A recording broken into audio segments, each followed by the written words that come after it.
I'm going to interview Gray Settle for a minute today. Gray, why don't you tell us a little bit about how you got here and things like that? Okay, well, I was born and reared in a small rural county in Tennessee, near Dover, Tennessee, in Stewart County. I attended the local schools there. In fact, I went to a one-room schoolhouse, 8 grades in one room for my first 7 grades. Went on and graduated from Stewart County High School, and from there I went to Austin Peay. At that time it was Austin Peay State College, where I took pre-engineering for a couple years, and then transferred to the University of Tennessee. Graduated there in 1962 with a BS in electrical engineering. And while I was there, a few months before graduation, of course, there was a lot of attention on the space race, and I was really interested in working for NASA. And a NASA representative, in fact, a Marshall representative, came to the university, and I was interviewed by him. In fact, I think it was Norman Hochberger. I was interviewed by him, and I got an offer to come to work here, and after graduation I came straight here from graduating. What year was that, Gray? That was in 1962. 1962, okay. That was when we were all getting started for everything. We were getting geared up for everything. Where was your first your assignments, Gray? Well, I went to work in the computation lab, which is building 4663.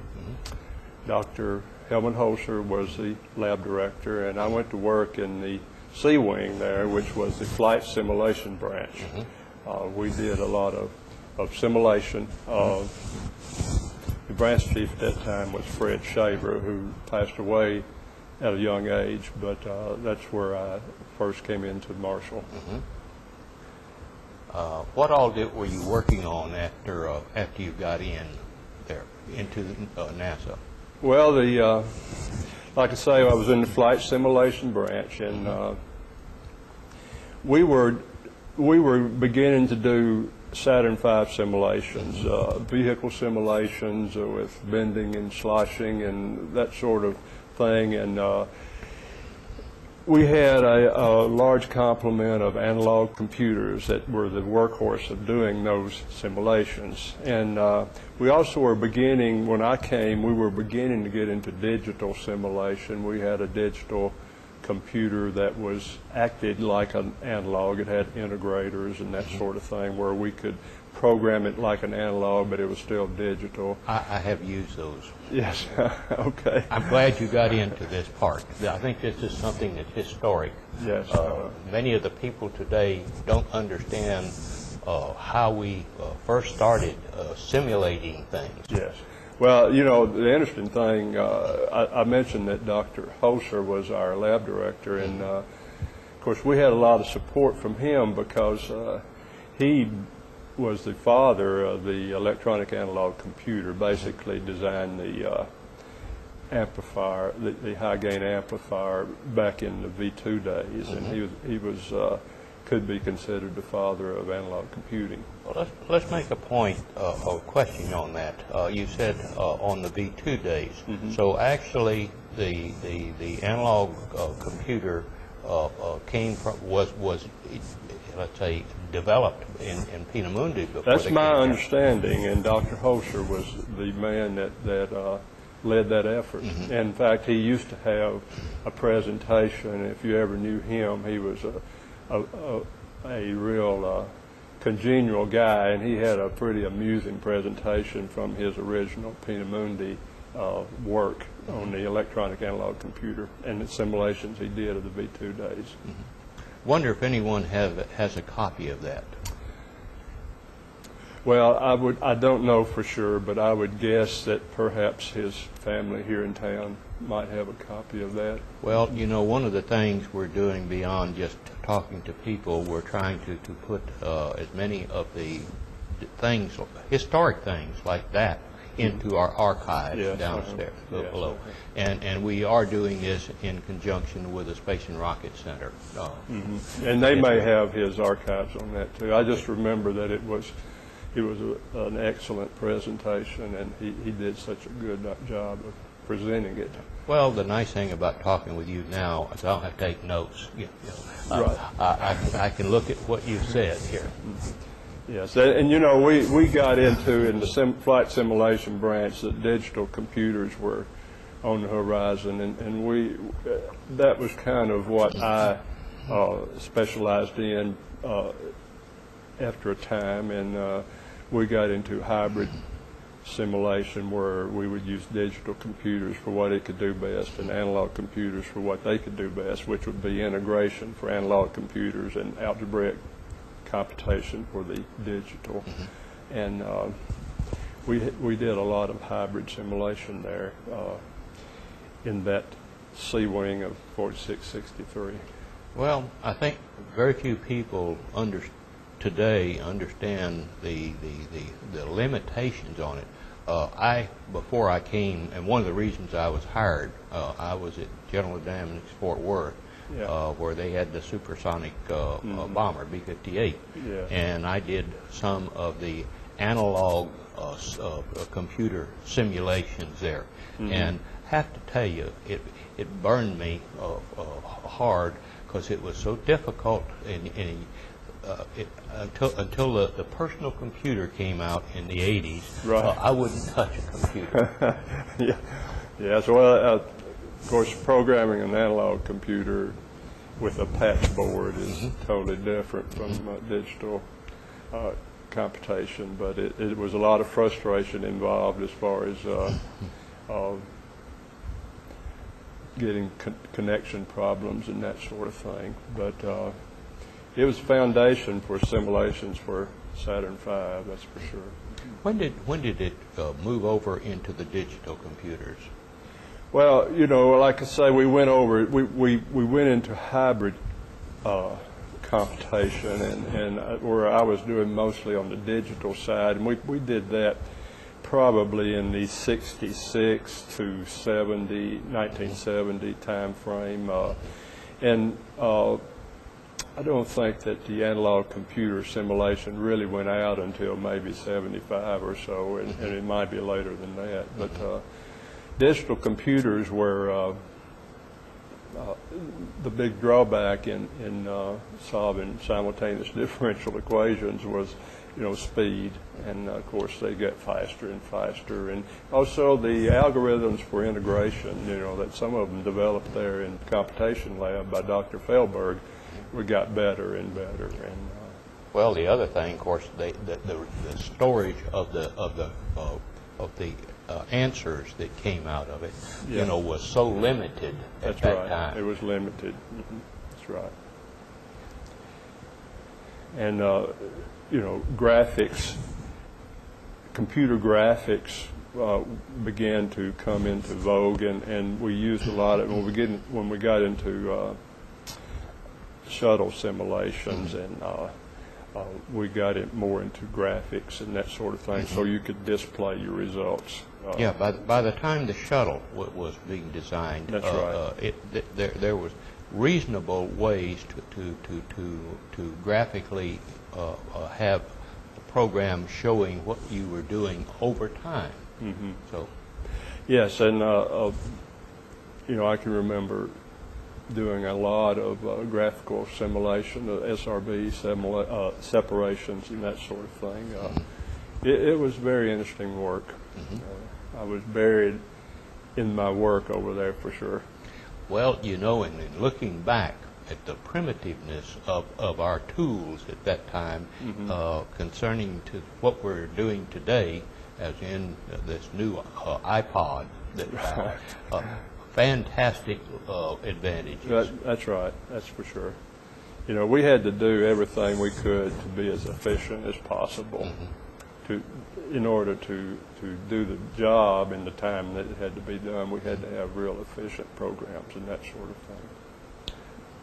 Well, are there any of like in the Skylab thing that, were you involved in any of that on the Skylab? We were involved. We had an ATM, Apollo telescope mount simulation Right. there, and with physical simulation as well as the computer simulation, we had crew members come in and do some test with us using that simulation. So we were involved in Skylab to that degree, but other than that, I was not involved in it, but I was on the ATM simulation. Well, at the shuttle, we didn't do much, in my memory, on the shuttle other than the engines and that part of it.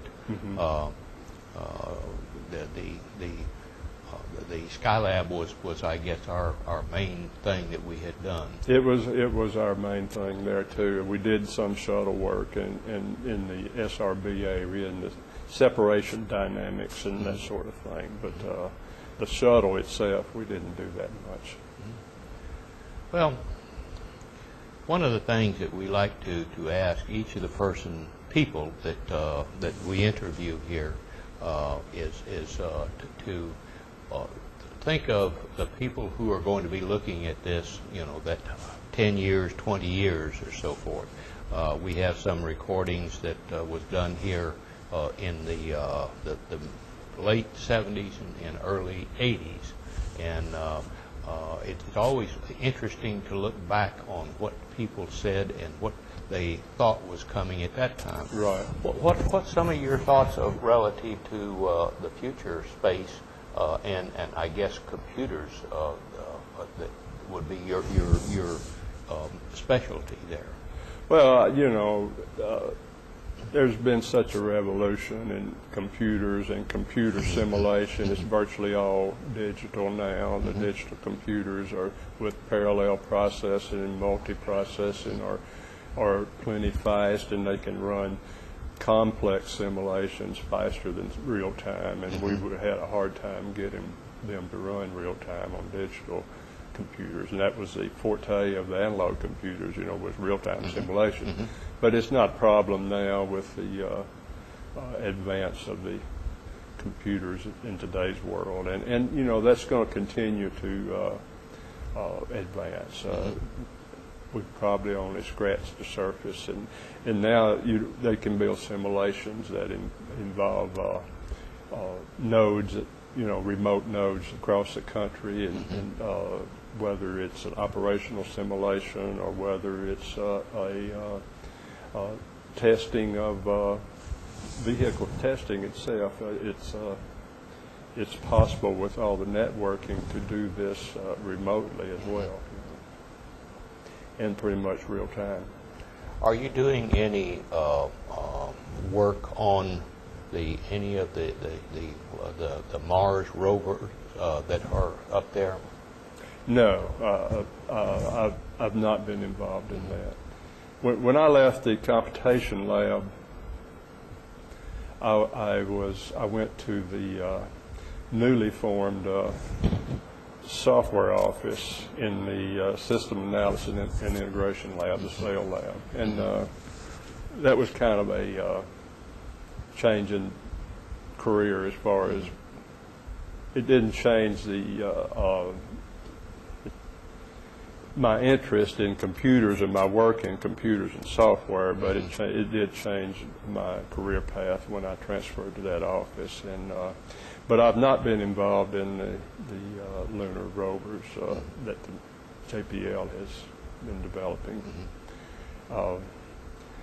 But when I went to the software office, we began to work Space Lab, and I worked on Space Lab for several years, working with the Europeans and the flight software for the Space Lab spacecraft. It was very interesting work, and the Europeans, the French developed the subsystem computer operating system on Space Lab, and IBM here at Marshall developed the experiment computer operating system. But I think it proved out Space Lab was such a successful project in my mind and the software that we had a hand in developing, and was a success in helping make the overall Space Lab project a huge success.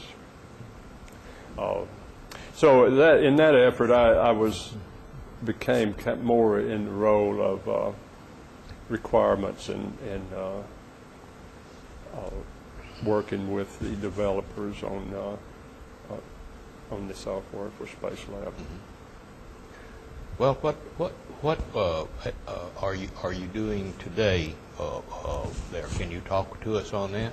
Well, today I retired. After I retired in 1999, I soon came back to work for a contractor in support of projects at Marshall, and I worked. I supported Gravity Pro B for 2 or 3 years, the software development for Gravity Pro B, which was a recent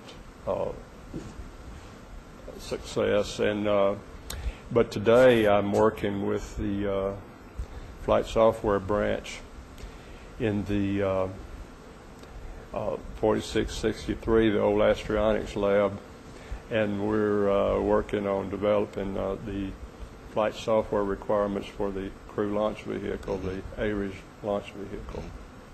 Well, you haven't moved very far. I haven't moved very far. Physically, anyway. That's right. No. Right. Tremendously different world in as far as the tools that you have today. That's right. Yeah. Yeah. So after I left the computation lab and the software office that I mentioned, I spent the rest of my career in the Astronautics laboratory, and we worked the HOSC data system and a lot of other flight software projects, and so I retired there as a division chief for the simulation and software division, and now I'm back supporting flight software there in the very same area. Well, tell me your thoughts relative as a computer has evolved over the time. I'm sure that you were intimately in that, but a lot of people look only at a laptop or something like that. But you're using much stronger machines than that. Well, nowadays the personal computer are so powerful, and the servers that we use, which are basically using the same processes, are so powerful that we really are using personal computer type systems. Is that right? That's right. And, in the way the digital computers evolved for many years, we use mini computers. Digital Equipment Corporation was a leader in that mini computer revolution, and they were just smaller computers than the old mainframes. And when we started in Comp Lab, we had the IBM 7090s and the 94s, and then evolved to a UNIVAC where we had 32K of memory to work with. Can remember taking cards over there. That's right. And it was a time-sharing system, and each person, we thought it was a big revolution. It was, but each person was given, 32K to work with their card deck. But and then came the mini computers, and they just got more and more powerful, and with graphics as well. And then the personal computers, of course, are now just as powerful as those mini computers were. And that's so absolutely true. That's right. The stuff that we're using here, laptops, are as capable as desktops now. Definitely. Yeah. Yes. Yes. And for the Ares CLV project, the simulation lab or actually the avionics integration lab, where they're developing a lot of the same types of simulations that we did in the quote old days. They're doing this. They're using Intel or AMD type PC-type processors to do this on, and they're plenty powerful for doing that. Well, the computer, the chip, you know, it is so much more powerful. What can you would you like to be remembered for? Well, you know, I've always said, you know, the NASA career was a great career. I think, and I know I have a lot of friends that concur with me on that. When you and think, I do too. Yes, I know you do. And when we think back on all of the hard work and all of the projects that we worked on, and you know, the advance in the avionics and computers and all that, but then we also think back on the personal relationships and you know, the people we knew, the people that we made friends for life, and all of the anecdotes and relationships we had with those people. And I think that's, you know, a primary benefit that we got and that I got from going to work for NASA right out of school and staying here at Marshall Space Flight Center, which was a wonderful place to work, and until my career ended in retirement with NASA anyhow. The personal relationships meant a lot to me. And they have held us up. That's right. All along. There's quite a supportive group. It's somewhat like a band of brothers. It is a fraternity for sure, you know, both men and women that we worked out there, and it's, you're right, it's like a band of brothers. Right. And sisters. And sisters, yeah. yes. Well, have you got anything that you would like to say to the next generation, Greg? Well, like I just said, you know, I think the space program is an important for our country. It's important that we continue to do this, and it's important that we have bright and dedicated people to help us do that. And you know, I've just encouraged anyone to get involved in aerospace and NASA in particular, and help us maintain and go forward in what we plan to do. Well, there are a number of thoughts of where we would go. In fact, as you may remember, one was the Mars mission, which was Dr. Ron Brown's one of his life's goals. It would appear that we have made this President Bush, you know, has said we would go to Mars. Yes. And didn't say when, but I'm sure that will happen sometime. Well, I think it will too, and I am encouraged by the progress that's been made on the Ares launch vehicle. Marshall and NASA really needed to get that project going, and it's now advanced to the degree that you know, perhaps it will keep on until we fly, and I think it will.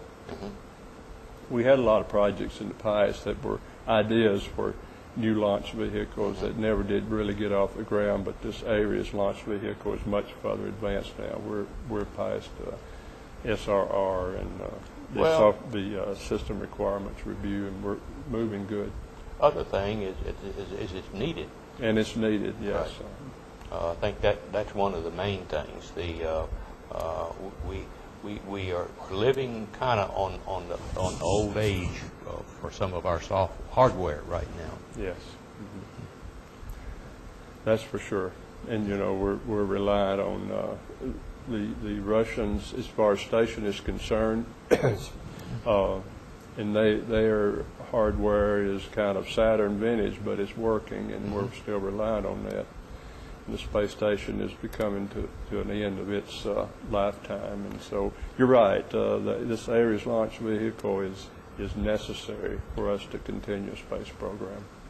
Have you had much involvement with the Russians in your career? No, I have not. I was involved with the Europeans for Space Lab, but in my career I was not involved with Space Station, but very little, and so I've not had any involvement with the Russians.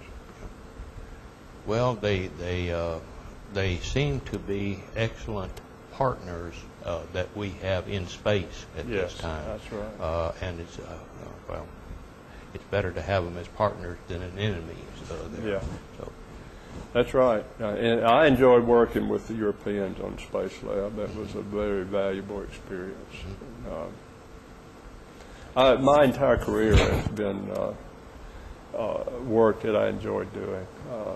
The work in the HOSC where we were responsible for putting in a more up-to-date and modern data system for the Operations Support Center and getting ready for Space Lab and continuing the Sport Shuttle was a very interesting experience. And when I left there, going back into the lab there at Astronautics and managing people and managing the myriad of projects we had there, it's just all been a very positive experience, and I would recommend a NASA career for any young person coming along trying to decide what he wants to do.